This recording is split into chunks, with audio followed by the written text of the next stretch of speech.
Assalamualaikum. Selamat atas terbentuknya tim reformasi Polri. Mudah-mudahan dengan direformasinya Polri kita, semakin ke depan semakin baiklah polisi kita dan semakin mengayomi meskipun tidak di hadapan kamera. Saya berharap ke depannya polisi ini tidak hanya diawasi oleh internal kepolisian. Sebab pengawas internal seringkali berlaku tidak objektif, kecuali kalau kasusnya viral. Jadi kalau ada polisi yang melanggar hukum, alangkah baiknya kita bisa laporkan kepada jaksa sebagai penuntut umum di negara kita ini. Suatu contoh pengawas internal yang tidak objektif. Beberapa tahun yang lalu, barang kami dirampok oleh beberapa orang anggota polisi kita di Tulang Bawang.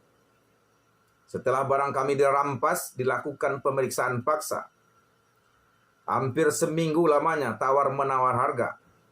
Salah satu dari mereka membuat kesimpulan, kalau ingin barang dikembalikan, harus membayar 10 juta rupiah ke rekening yang disebutkannya.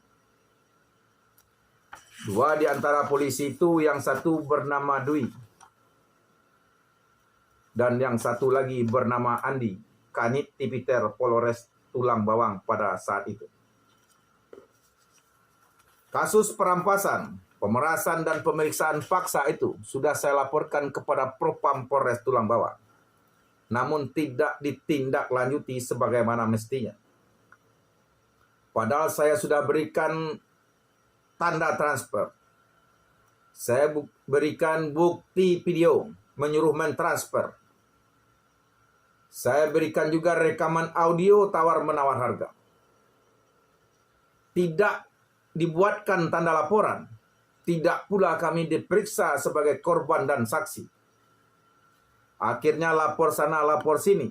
Terakhir saya lapor di Mabes Polri, Propam Mabes Polri.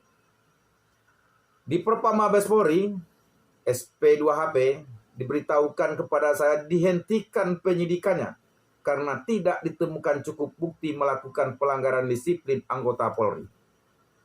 Coba saudara bayangkan. Ada rekaman video menyuruh mentransfer uang. Ada bukti transfer. Tidak dibuatkan tanda laporan. Tidak pernah diperiksa sebagai korban dan saksi. Uang saya 10.000 tidak dikembalikan. Tidak cukup bukti. Bukti apa lagi?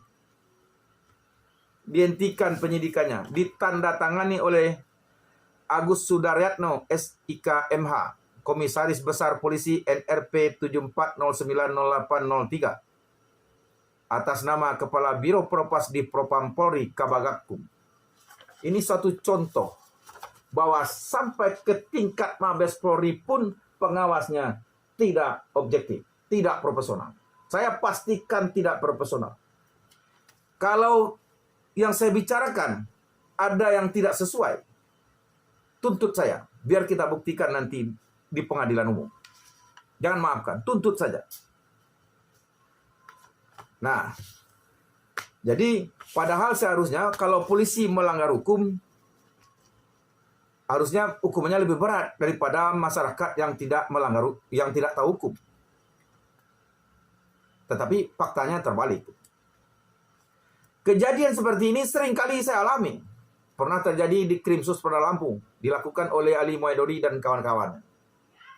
Pernah di Waikanan, Semanggi Besar, di Bekasi, bermacam tempat. Saya tahu kalau saya lapor kepada propamnya tidak akan objektif kalau tidak viral. Tapi tetap saya laporkan. Kenapa? Sampai saat ini fasilitas yang disediakan negara melaporkan polisi yang nakal, baik melanggar hukum, melanggar disiplin, melanggar kode etik, tetap harus kepada polisi. Bahkan ada korban ditakut-takuti oleh propam. Jadi kedepannya alangkah baik pengawas kepolisian ini tidak hanya internal.